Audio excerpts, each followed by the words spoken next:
Hello everyone, and welcome to another video on gaming PC builds. For this build, at the heart of this system is the Intel Core i7-4770, a high-performance Haswell CPU that represents the flagship of its generation. The i7-4770 is a quad-core processor with 8 threads, thanks to Intel's hyper-threading technology, running at a base clock of 3.5 GHz and boosting up to 3.9 GHz. It still holds up remarkably well today for gaming and productivity tasks. However, I need to be honest about the pricing situation. The recent dramatic increase in RAM prices has also affected these older generation CPUs. Because DDR3 has become so expensive, people are seeking out compatible CPUs to build budget systems, which has driven up demand and prices for Haswell processors. I'm selling this i7-4770 for $35. Next up is the RAM situation. Here I have two 8GB Kingston Fury RAM sticks with distinctive blue heatsinks, running at 1866 MHz. These two RAM sticks were already owned by the buyer. They brought them from a previous system, which is actually excellent news because it saved them a significant amount of money on this build. Although this is DDR3 technology, these RAM sticks are extremely valuable at this time in 2026. Currently, a kit of these 16GB DDR3 1866 MHz sticks costs around $45 on the used market. This is an absolutely shocking price for old DDR3 technology that should theoretically be cheap and abundant. Just a year or two ago, you could pick up 16 GB of DDR3 for $20 to $25, but the market has changed dramatically. The combination of reduced manufacturing capacity as the industry has moved to DDR5, continued demand from budget builders working with older platforms, and general supply constraints has created a pricing situation that makes DDR3 nearly as expensive as DDR4, and in some cases even more expensive. Next is the CPU cooler, and this is where we had an interesting discussion with the buyer about their specific needs. The i7-4770 doesn't run too hot under normal circumstances. It has a TDP of 84 watts, which is manageable with basic cooling. Initially, I only chose a stock Intel cooler for this build, which would have been adequate for casual use and would have saved money.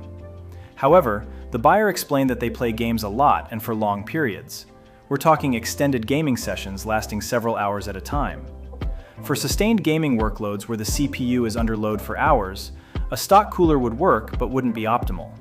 The temperatures would creep up over time, the fan would need to spin faster and get noisier, and the overall experience wouldn't be as comfortable. So the buyer requested an air cooler upgrade, which I think was a smart decision. The cooler I chose for the buyer is a deep cool tower cooler featuring 4 copper heat pipes. This cooler will keep the i7-4770 running cool and quiet even during those extended gaming marathons, ensuring the CPU maintains its boost clocks without thermal throttling and providing a better overall experience. Next up is the motherboard choice. I chose the Gigabyte H97 Gaming 3, which is an ATX-sized board that's quite different from the basic micro ATX boards we usually use in budget builds. This motherboard has a very robust and distinctly gaming-focused design with red and black color scheme, reinforced PCIe slots, premium audio capacitors, and better power delivery than basic boards. I am selling this motherboard for $22, which is excellent value for an ATX gaming board with this level of features and build quality. Next up is the case. And this is where we get something a bit more interesting than our usual office cases. I chose the PATRIOT case, which has a name that sounds like a type of missile used by the US Army. It sounds scary and aggressive, which fits the gaming theme of this build. Despite the imposing name, this is actually a budget case that provides good airflow, proper mounting points, and a clean aesthetic that works well with the red and black motherboard. For storage, I went with a dual drive setup to balance speed and capacity.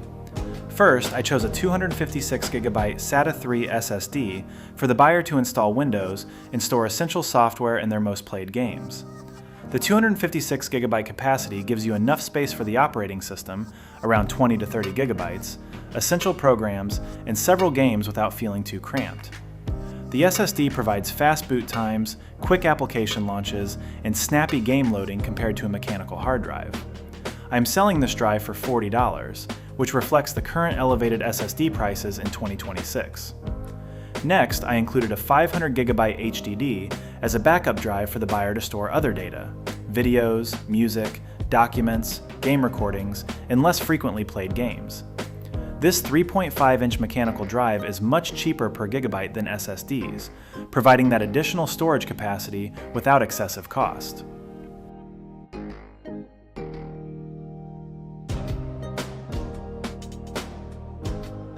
Next is the power supply, and this is an important component for this particular build. This entire configuration consumes quite a lot of power compared to our usual budget builds. The i7-4770 has an 84-watt TDP, but more importantly, the RX 580 graphics card we're using has a TDP of up to 180 watts, and we need to account for the rest of the system components as well. Additionally, the buyer mentioned they'll be using this system for extended gaming sessions, which means sustained high power draw for hours at a time. For these reasons, I chose a 600-watt power supply from Zychmatech. The 600-watt capacity provides plenty of headroom above the system's power draw, which is important for efficiency, stability, and longevity. Power supplies operate most efficiently and reliably when they're not constantly running at their maximum capacity. The Zychmatech brand provides decent quality at a budget price point, and this unit has the necessary PCIe power connectors, one 8-pin and one 6-pin, needed for the RX 580. I am selling this power supply for $20.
And finally, the graphics card, which is really the star of this build. Here I've chosen what I consider the best value for money in the used GPU market right now, the RX 588 GB. This is the standard full RX 588 GB version, not the cut-down 2048 SP variant that's sometimes sold misleadingly as an RX 580. This is a proper Polaris GPU with 2,304 stream processors and 8 GB of GDDR5V RAM. Specifically, this is from the PowerColor Red Devil series, which is a premium variant with excellent cooling and build quality. The Red Devil design features a robust dual or triple fan cooler, premium components, and a striking red and black aesthetic that perfectly matches the color scheme of this build with the red and black Gigabyte motherboard. It's one of those happy coincidences where the components not only perform well together, but also look cohesive. I am selling this GPU for $90. The total cost for this build came to approximately $277, assuming the buyer already owns the RAM, or $322 if you need to purchase the RAM separately. Okay, let's start with Counter-Strike 2 on low settings at 960p. The performance level this configuration is delivering is 100 frames per second consistently throughout gameplay. The 1% lows are sitting at 60 frames per second, which demonstrates excellent stability and frame time consistency. This tight performance window between 100 frames per second average and 60 frames per second worst case means you're getting incredibly consistent frame delivery without jarring stutters or sudden drops that would affect your gameplay. What's particularly encouraging about this result is that neither the CPU nor the GPU are under full load during CS2 gameplay. This is a significant improvement over some of the budget configurations we've tested, where components were being pushed to 100% capacity. However, there's something really important I need to highlight about Counter-Strike 2's system requirements that validates a key decision in this build. CS2 currently consumes an incredible amount of VRAM. Even in a single deathmatch game, it used 5.5 gigabytes of VRAM. This is absolutely massive memory consumption for what is ostensibly a competitive shooter that's supposed to be accessible to a wide range of hardware. Next up is Fortnite on medium settings at 1080p. So it's a good test to see how the configuration handles a more demanding scenario in a battle royale environment. This configuration is delivering 80 to 100 frames per second during a battle royale match. However, I need to be honest about something I noticed during testing. The stability isn't as good as what we saw in Counter-Strike 2. When moving around in the open world, running across fields, rotating between locations, exploring the map, the FPS often drops abruptly for reasons I'm not entirely sure of. These sudden frame drops are noticeable and disruptive to the gameplay flow. It could be related to how Fortnite streams in world assets as you move through different areas, or it might be related to shader compilation, or possibly the game's LOD, level of detail system, adjusting as you traverse the environment.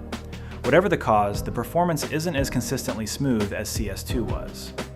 The 1% lows in this game are very low, only 20 frames per second.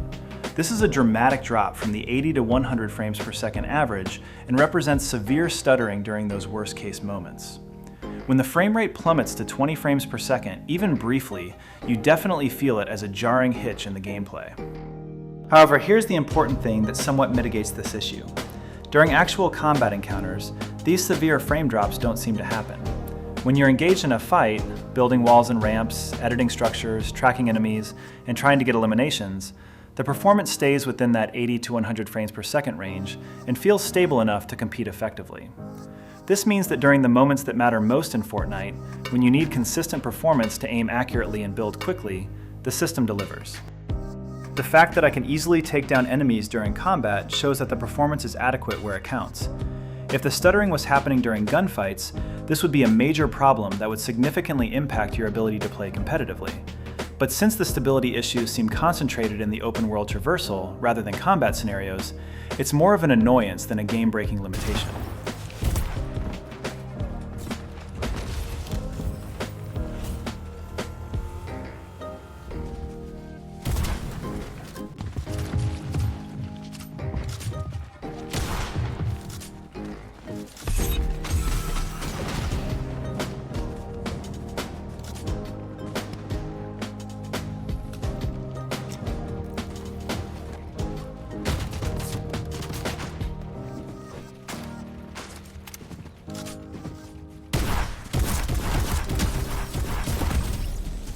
Next up is Valorant on medium settings at 1080p.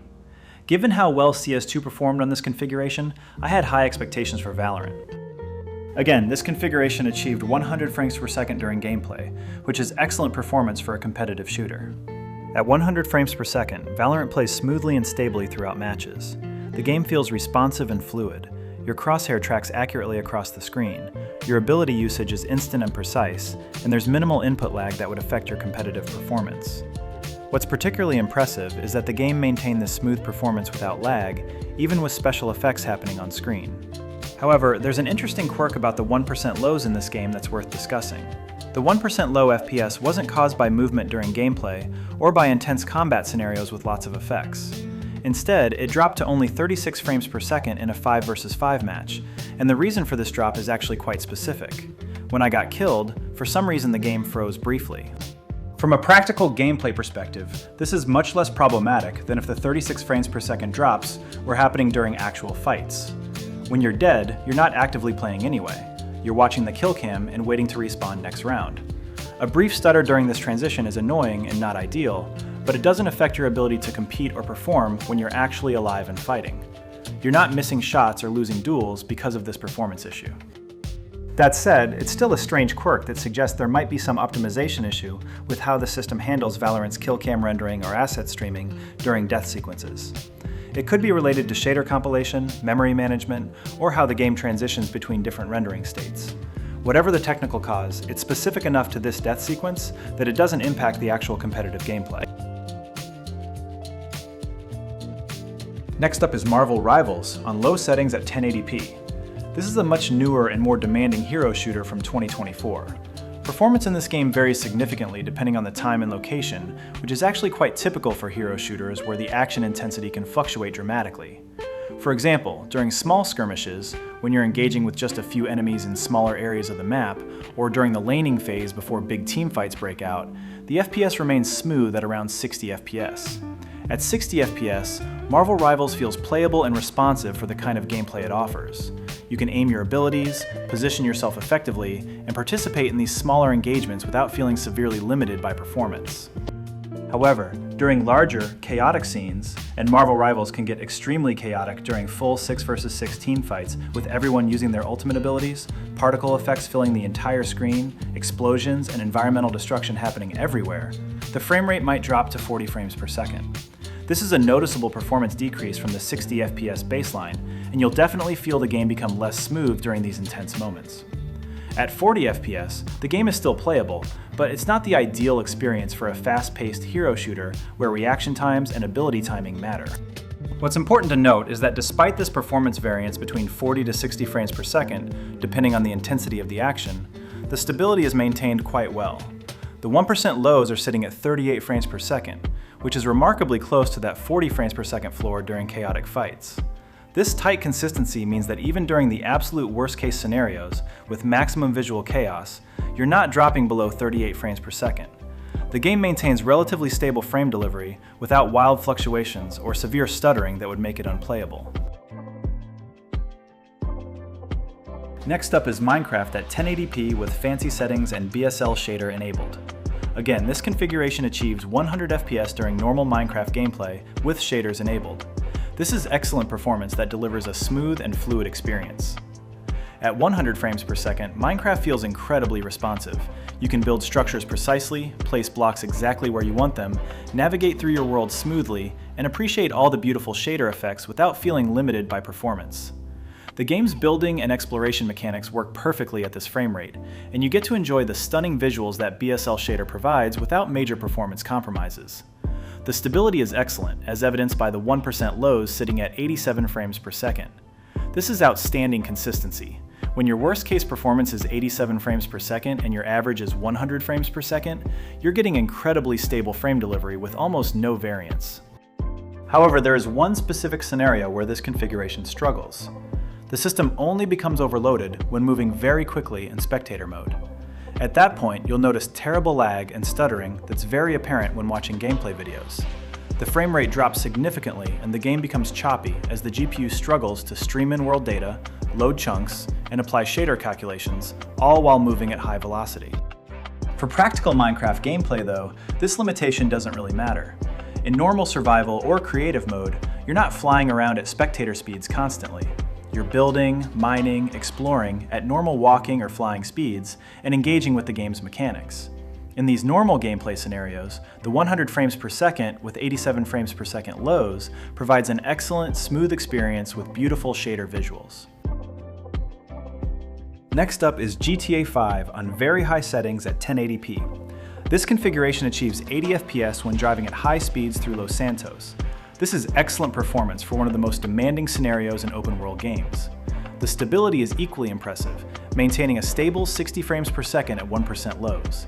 This is outstanding consistency for an open-world game of this scale and complexity. Even during the absolute worst-case scenarios, think driving through the densest parts of downtown Los Santos with maximum traffic and pedestrian activity, during missions with explosions and effects happening simultaneously, or during intense police chases with multiple vehicles, the performance only drops to 60 frames per second at its lowest. That 60 frames per second floor is still perfectly smooth and highly playable, and it shows that the system maintains excellent frame delivery even when being pushed hard. The tight performance window between 80 frames per second average and 60 frames per second worst case demonstrates that this configuration handles GTA 5 with remarkable consistency. You're getting predictable, stable performance throughout your entire gameplay experience, whether you're on foot, driving, flying helicopters, engaging in shootouts, or just exploring the incredibly detailed world that Rockstar created. What makes this result even more impressive is that we're achieving these frame rates on very high settings, not low or medium. You're getting enhanced visual quality with better textures, improved lighting and shadows, higher quality reflections, better draw distances, and all the graphical enhancements that make GTA 5 look its absolute best. The game still looks stunning on very high settings, and the i7-4770, paired with the RX 588 GB, delivers this visual quality while maintaining excellent performance. Next up is Ghost of Tsushima on medium settings at 1080p. The performance level this configuration delivers is 90 frames per second during gameplay. This is excellent performance for an action-adventure game of this caliber. This is well above the 60 frames per second baseline that most players consider ideal, giving you plenty of performance headroom. The 1% lows are sitting at 70 frames per second, which demonstrates excellent stability and consistency. Even during the most demanding scenarios, think intense combat encounters with multiple enemies and particle effects from sword clashes and special abilities, riding through dense forest areas with complex foliage rendering, or during weather effects like windstorms with all their associated visual complexity, the performance only drops to 70 frames per second at its absolute worst. This tight performance window between 90 frames per second average and 70 frames per second worst case means you're getting incredibly consistent frame delivery throughout your entire journey through feudal Japan. What's particularly noteworthy about this result is that the RX 588 GB is still proving itself to be a powerful GPU even in 2026. Ghost of Tsushima is a recent PC port of a game that was designed for more modern hardware, yet the RX 580 handles it with impressive performance. The 8 GB of VRAM really shines in this game. Ghost of Tsushima uses high-resolution textures for the environments, detailed character models, and lots of streaming assets as you explore the open world. That 8 GB capacity means the GPU can keep all these assets in memory without constantly swapping textures in and out, which contributes to the smooth performance and stable frame times. Next up is Elden Ring on medium settings at 1080p. What's important to note is that this game doesn't have any upscaling technologies like FSR or DLSS to boost FPS artificially, so we're getting pure, raw performance from the hardware. Without any performance boosting technologies to help, the configuration's performance drops to 40 frames per second during gameplay. This is notably lower than the 80 to 100 frames per second we've been seeing in other games, and it reflects just how demanding Elden Ring is as a title. However, 40 frames per second is still sufficient for playing Elden Ring comfortably.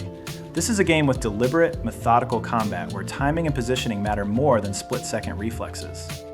The 1% lows are sitting at 30 frames per second, which shows decent stability considering the demanding nature of the game. Next up is Red Dead Redemption 2 on ultra texture settings at 1080p. Wow, 60 frames per second is the performance level this configuration delivers.